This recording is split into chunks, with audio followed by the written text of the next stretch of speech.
So good morning, everyone. My name is Nolan O'Brien, and I'm a senior studying political science, serving my third term as UMass Boston student trustee and graduating this May.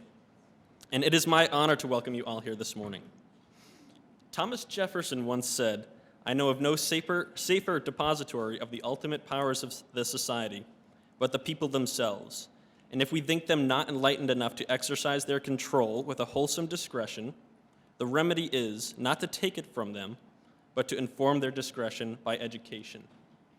The University of Massachusetts Boston is a campus in which that ideal is practiced each and every day. Our shoes may get muddy, and our commutes may be harried by a freak April snowstorm, but we do not shy away from asking the tough questions and talking to one another. We inform and educate ourselves, we assess and reassess, and then adapt if need be.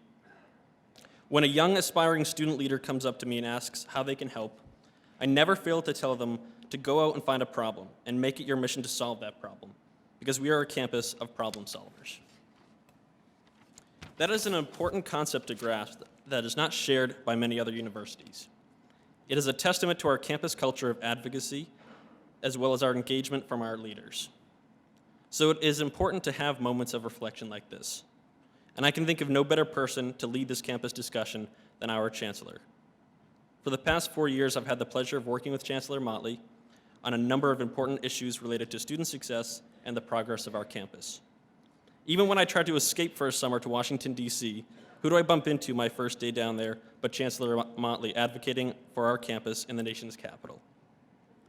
For nearly a decade, he has been a staunch leader on this campus, ready to answer the tough questions and to commit to an open dialogue. And so without further ado, it is my pleasure to introduce our Chancellor, J. Keith Motley.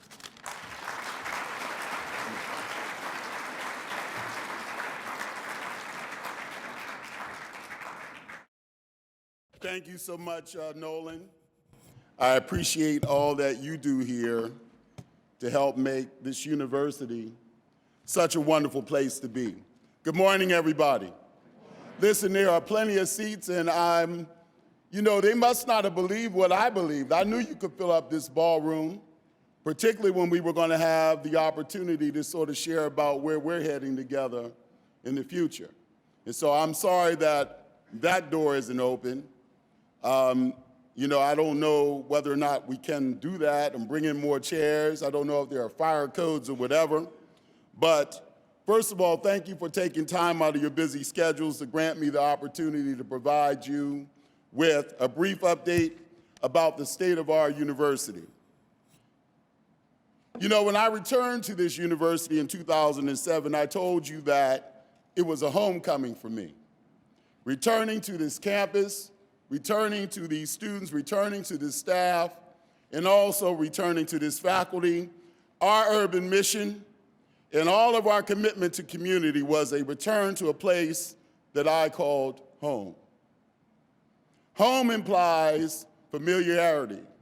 It also implies belonging. It also implies stability, and it also implies commitment. After 2 years as system vice president, I came back better prepared intellectually. I came back better prepared professionally, politically, to stay here and to work with you, all of my colleagues, in building this great student-centered, urban, public research university for the 21st century. Yes, I know that we all have all kinds of opportunities for places to serve and things that we want to do to serve, and many capacities that we can serve in higher education. But this was no passing fancy for me or for you or a flightlessness of mind.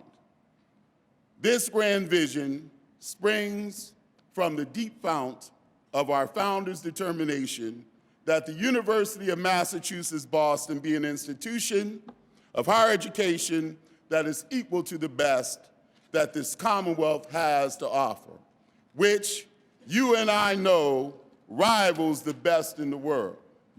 It comes from those working class fathers and mothers who dreamed of a place where children from Dorchester and South Boston and Roxbury and Charlestown, and yes, this child from Pittsburgh, could trip over opportunity on the way to success. Though this institution in its physical plant had humble beginnings, it also had and has an audacious vision. So we became driven not to become a school exiled from downtown to the dump. So together we transformed this university into a waterfront showplace and a destination point. We never accepted the no when programs we felt should be offered were declined. We just kept building what we knew the community needed and the offerings in which students were interested. And now they come to us from 351 municipalities of the Commonwealth, speaking 150 languages from 90 different countries. And we're so excited about that. All along our history, when it was time for us to step into our destiny, this institution has been confronted by obstacles, both within and without, to impede our movement. And at every point, we've refused to be stopped and or stifled. This is not new to us. Our latest challenges are not new to us. I walk around here. When I came here 13 years ago, I walked into this. This is not new to us. The difference is we have dealt with it differently, and we have moved this institution forward. As a community of chancellors and leaders of our space in this journey toward excellence, we understand that, and we continue to build on the good and the bad of our past. That's what leaders do. And this point in our history is no different. It is our turn, and I want us to walk into the excellence we have planned for, worked for, and struggled for together.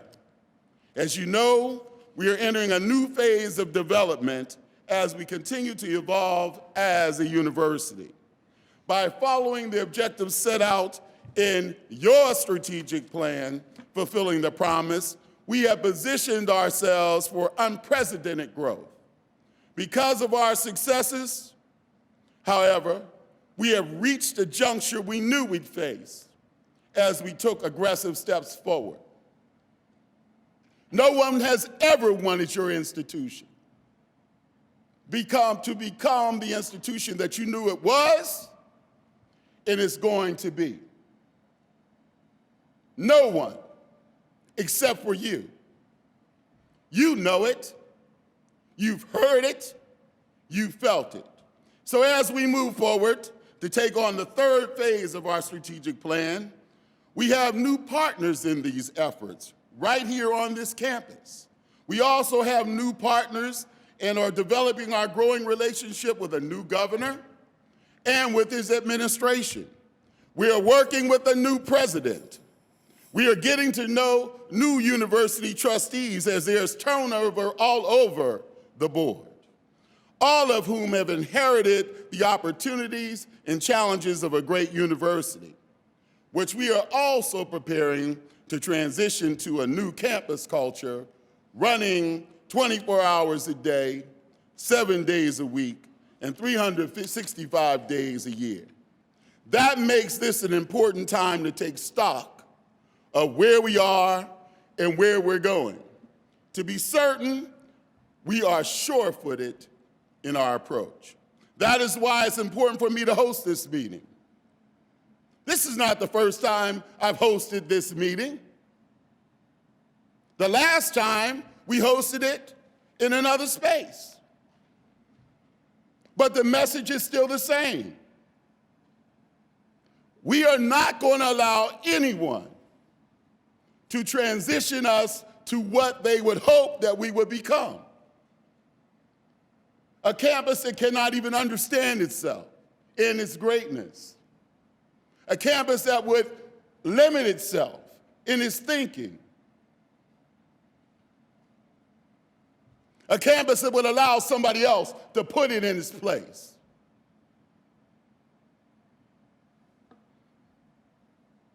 I want to assuage any concerns or misperceptions that may be distracting our campus community in light of recent things that you may have heard in regard to the fiscal 2016 budget. The Chancellor is cutting 150 people.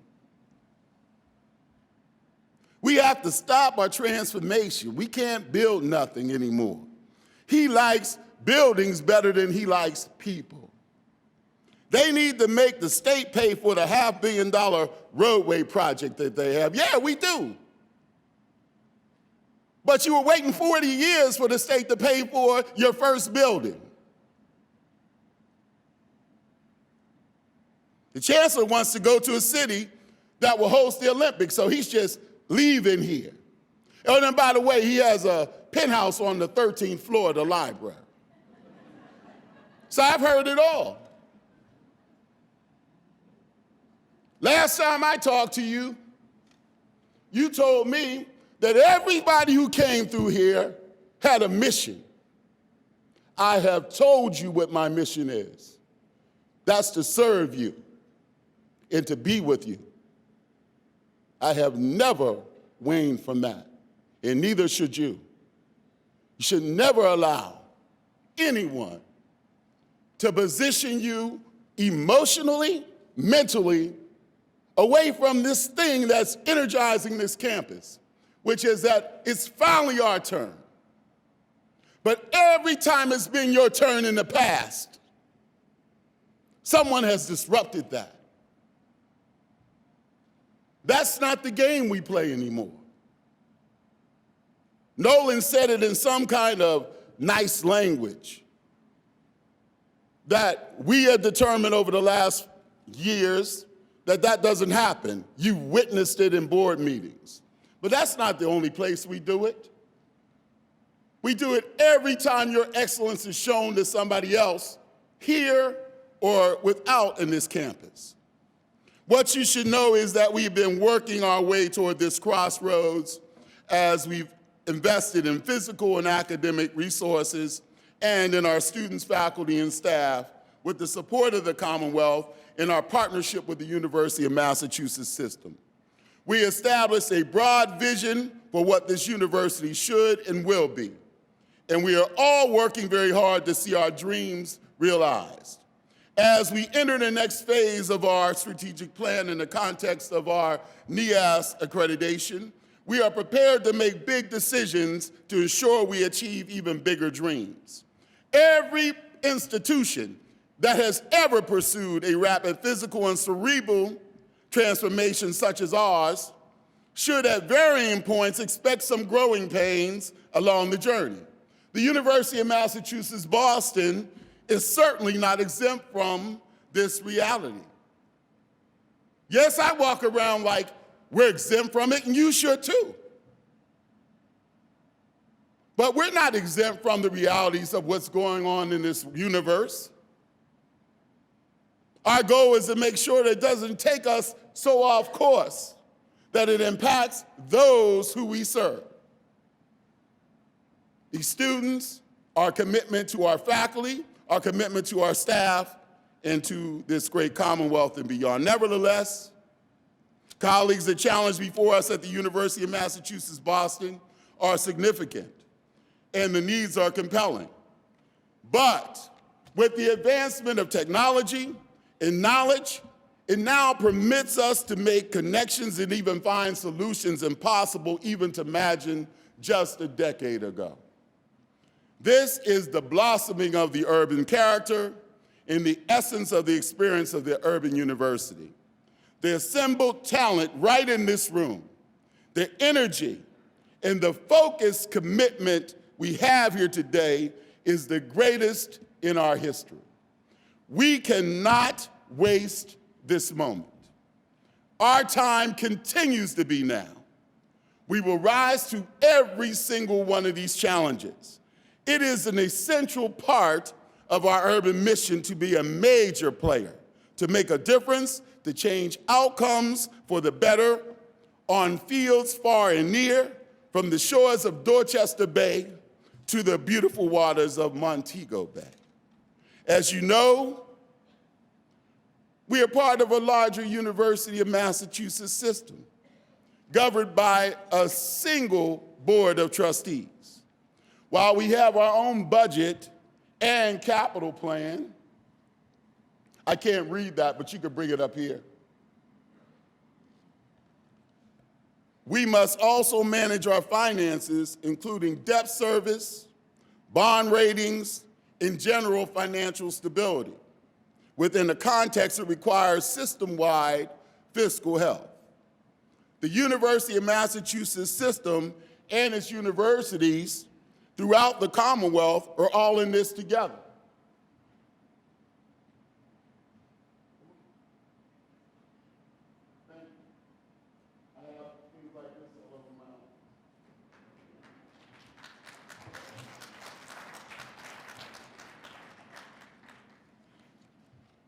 We together, here at the University of Massachusetts, Boston, have planned for this moment. We anticipated and received approval for a brief period of time of negative operating budgets that could permit us to invest to reap important future dividends as we implemented our strategic plan. This was approved 5 years ago. We have prepared ourselves by steadily building up a cash reserve in advance. Those of you that know budgeting understand how that works. Unfortunately, several factors affecting the entire system have recently made that strategy more challenging. They have led to a concern that increased borrowing across the system and negative operating margins could lead to a less than positive reviews of the system's bond rating by external agencies. That could cost all universities more for future investments than they planned. Unique to the University of Massachusetts Boston are several budgetary challenges that sort of look at us in the context of all the system-wide challenges. When developing a budget as complex as ours and to serve an institution with as many activities as ours, it is important to understand that there are many moving, interrelated targets. Budget planning, revenue predictions, and expenditure forecasting all are part of an inexact science that requires us to be vigilant and nimble enough to make adjustments when necessary.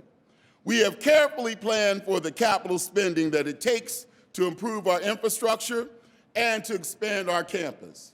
But our operational budget for day-to-day expenses is what makes our fiscal forecast cloudy. It is impacted by shifts in enrollment projections, as well as programmatic offerings and necessary hiring designed to meet students' needs for flexibility and degree completion. Any growing university will be buffeted by winds generated by such comprehensive activity. We are no exception. As such, a combination of factors have placed the university budget in the position of being approximately $8 to $10 million in excess of what we have anticipated carrying for a budget shortfall for this fiscal year. While those numbers represent only 2 to 2.4% of our budget, we must adjust to the unanticipated circumstances they present this fiscal year. I am confident that we have positioned ourselves to overcome the latest budget obstacles, as we have done in the past. Our university has come this far over the last 50 years because we plan for contingency and we continue to adapt. We will not resolve our latest challenges by halting our physical growth, but we have undertaken several measures to address our current operational budget shortfall through a series of actions. We anticipate the state legislature will soon act upon additional funding for the university, which would alleviate a portion of the projected budget shortfall. The system office has released funding to each campus from a reserve fund it had accrued for mid-year budget cuts equaling $1 million. We also are working to significantly recalibrate the deficit through billing and accounting procedures. Each of the university's divisions has been asked to contribute through program savings and reallocations. We also expect to save several $100,000 through delayed hiring in certain positions.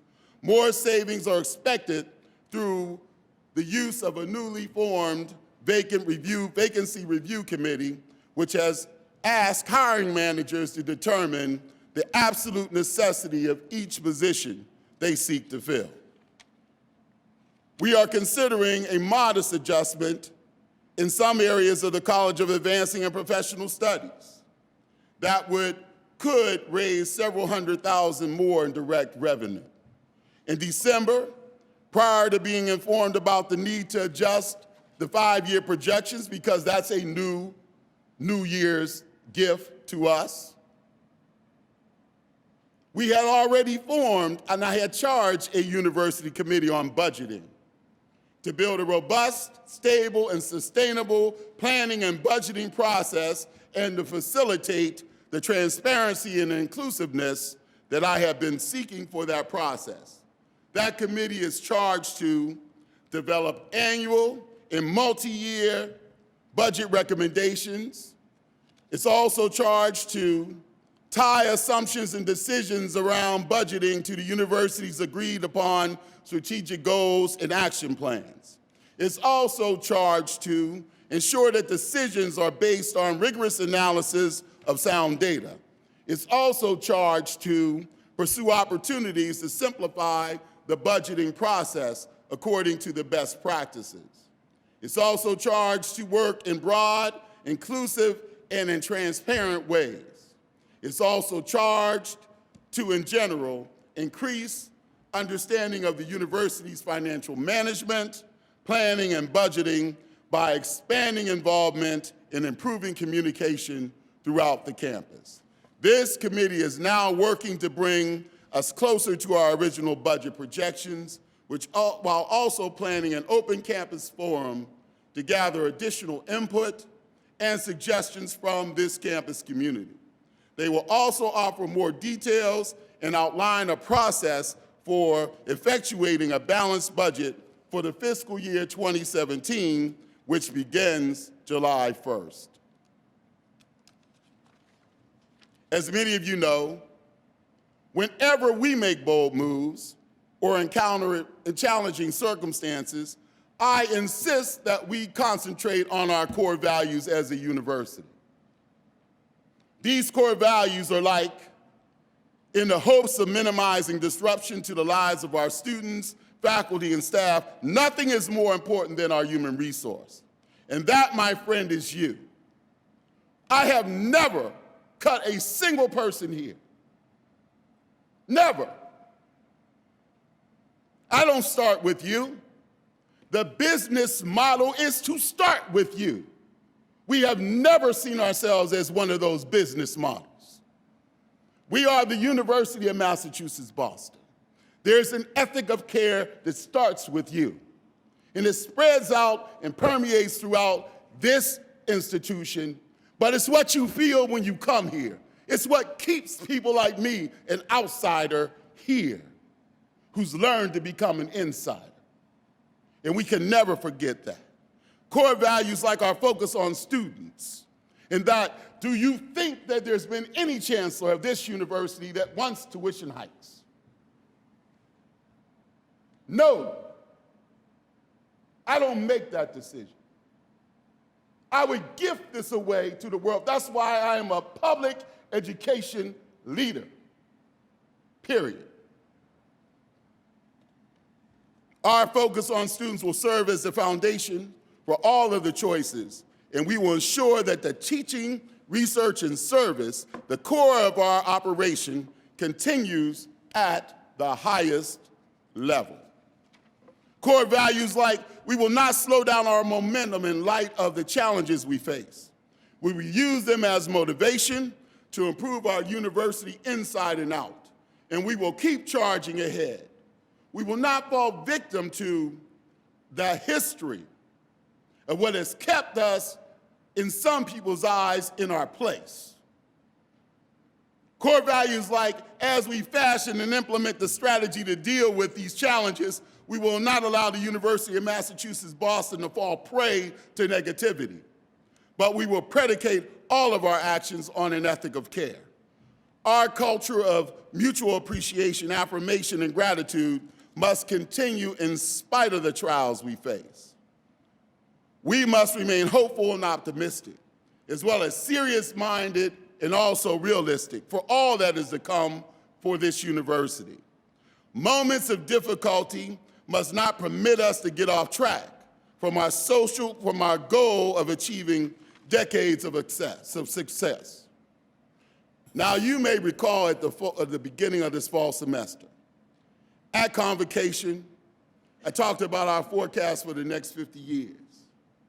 I reflected on our goal of continuing along the rising trajectory that has defined our first 50 years as this community's great urban public research university. The University of Massachusetts Boston remains on the rise. Our campus is growing. We've had some stormy weather, lots of wind and a few snowy days out here on the peninsula. As I've told you before, the sun's going to come out tomorrow. That sun will rise on the future of this university. Well-equipped, well-resourced, well-respected, well-prepared to empower and energize our students, our faculty, and our staff, and to develop them as passionate lifelong learners and citizens who actively and responsibly engage our city, the Commonwealth, nation, and the world. Don't you know how proud I am of you today for being here and being able to keep us where we need to be and help us frame? You give me the excuse to hang on to this. In the meantime, don't forget that the sun still shines behind the clouds, still making life and growth possible. Just look around you. Start with yourselves and realize that we are now almost we're home now to a state-of-the-art academic buildings. Our integrated science complex in University Hall, which grant access to the best teaching and resources available in higher education today, you did that. Don't forget the Edward M. Kennedy Institute that everybody else wants to claim. You've done that. We also recently announced the approval of a public-private partnership that will bring student housing to our campus for the first time, and we look forward to the many benefits housing will bring in terms of student success, in their growth, in their development, and in our campus environment overall.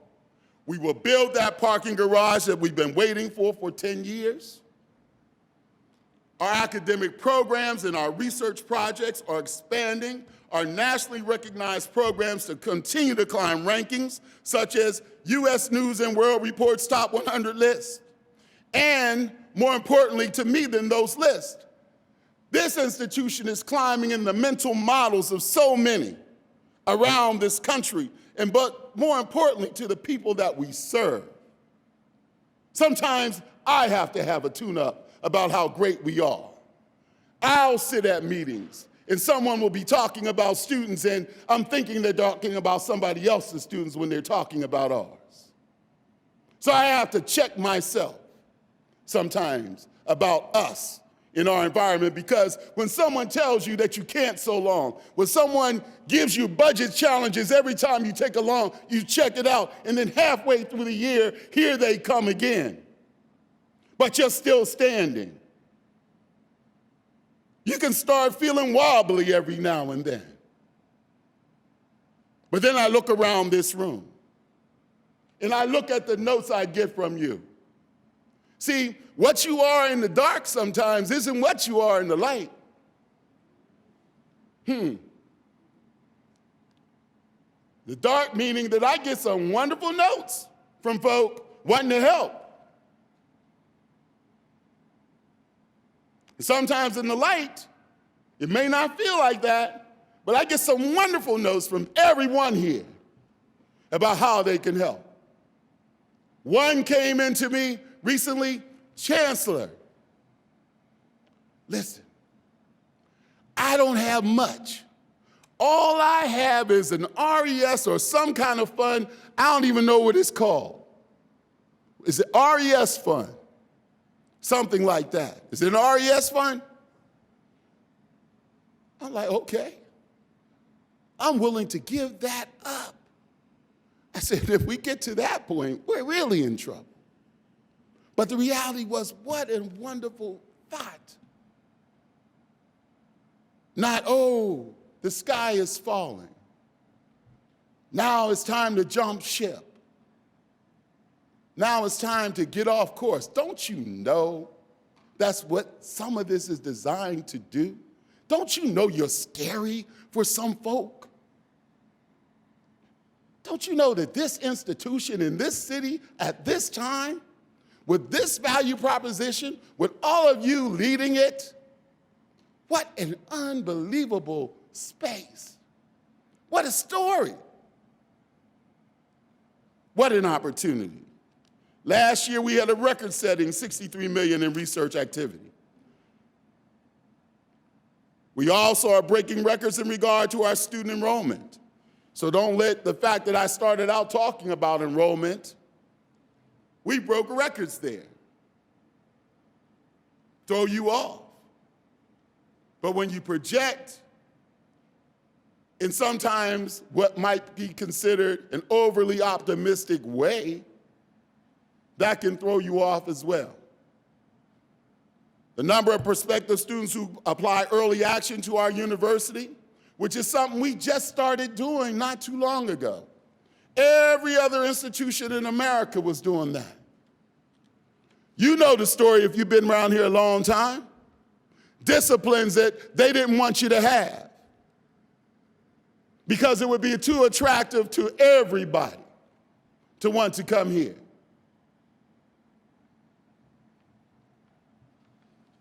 The New England Association of Schools and Colleges, NEAS, approved our reaccreditation for 10 years, which confirms we are making the right decisions to fulfill our decisions and to fulfill the promise. There's much to look forward to at the University of Massachusetts, Boston. 1,000 units of additional housing here.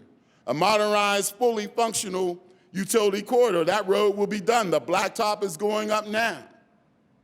It will be done. Yes, I know that the state should be paying for that, or the city, or whomever.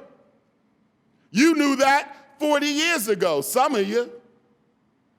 But guess what? We decided to do something about that because your safety matters to me. So when I see you locked out here for a snowstorm, I'm not thinking snowstorm. I'm thinking, what if some emergency happens here? And I can't get you off this place. You want to know what keeps me up at night? It's not some doggone budget. I'll fix a budget. But I can't replace you. And I'm not going to compromise that for anybody. So we find solutions. We don't sit around and cry because someone has poured a bunch of lemons on my table. I make lemonade and lemon meringue pie and all the things I can't eat that I like. And I sneak them into my office and I stir them up and I make them. Faculty, staff, students, second to none. We cannot fall back now. We've come too far. We've worked too hard. We've invested too much to allow our vision to be watered down. Don't you know someone's trying to water down your vision of yourselves? I didn't write this. I'm just talking about it. You do it every day, trying to water it down. Have you ever had something that you thought was supposed to be one way and it got watered down and you tasted it?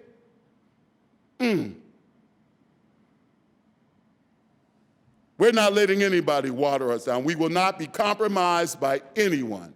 I will not be compromised by someone. You will not be compromised by anyone, anything, or any circumstance. We've only scratched the surface of our potential as this Commonwealth's capital city urban public research university. Let's not be distracted from the mission at hand. which is to offer an institution of higher education that is equal to or greater than the very best. Remember, it's only through our heartfelt collaboration that we've achieved success over the last 50 years. I remain grateful to each and every one of you for your continued support of your university. You each play a critical role in our historic transformation, and your flexibility and support and related actions will continue to be critical to our mission as we move forward. One of the most incredible things is walking in this room today and knowing that I can look around and depend on you. Your questions are thoughtful, they're engaging, and I look forward to that. Any way that I can, we're going to make this happen. And as with the many challenges we have weathered over the last half century, I'm confident that we're going to emerge from this situation stronger than ever, thanks to the people who make up our university. This campus is resilient and poised to keep moving rapidly ahead. Let us pledge ourselves again to this mission, propelled by the nobility of our aspirations to exceed even our highest expectations. We're going to do it together, because together we are the University of Massachusetts, Boston. I remain so proud to be here with you, to be your chancellor. I'm more excited than ever before to walk into boardrooms near and far. Hasn't been a board meeting on your campus in a minute. Near and far. And I can't wait to see what lies ahead. Now, a commercial. I need you to stay tuned about details about an open forum that's going to happen with you. It's going to be hosted by our Budget and Planning Committee. You're going to help us plot out our next steps. We're going to do our best to keep you abreast of the progress as more information becomes available, because every day I walk into my office, this thing changes back and forth. Some days I don't owe anything. Some days I owe $10 million. Some days I owe $2 million. Some days in December 31st, I didn't owe nothing. So this is all amazing to us. But guess what? Read your history. Share the book if you don't have it. 50 years. I did not hide anything in that history. I started out talking about who didn't want this place to exist. Do you think that has changed? Now that you've achieved, in some people's minds, a G in the word greatness, or an E and X in the word excellence?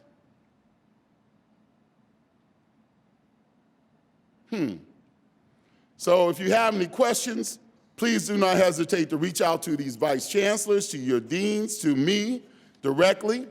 The forum is going to happen. We're going to lit that. And one of the great things that someone told me on this campus a long time ago, I walk around, so if you want to talk to me, you can talk to me and tell me anything that you want. And I don't mind that. But we're going to have a forum where the leadership of that group, which includes many of you in this room, and it's every sector of this institution. And one of the things that that leadership said is they're going to build. I didn't start that committee out to be a committee to deal with this issue. That committee was designed because I knew as we transition into the future, now that this institution has evolved and it's going to continue to evolve, we have to get a handle on that. We're not our grandfather's University of Massachusetts, Boston. 4 buildings, all of the same things in those buildings. We're 11 colleges, provost, 11 colleges, lots of schools, many centers, lots of programs, 3,200 pre-collegiate students on this campus, an access mission that's driving everyone crazy, staff that's the envy of this entire system.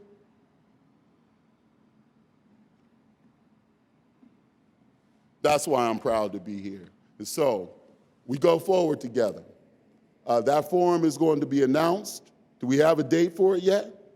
Okay, well, the committee will be put out there. I think it's on the website now, but we'll make sure that you know. And thank you all for your time this morning. I just wanted to make sure that I had a chance to at least come before you, let you know that the sky isn't falling. And if it does, we're going to pick it up and we're going to put it back up, because that's what we have the power to do here at this university.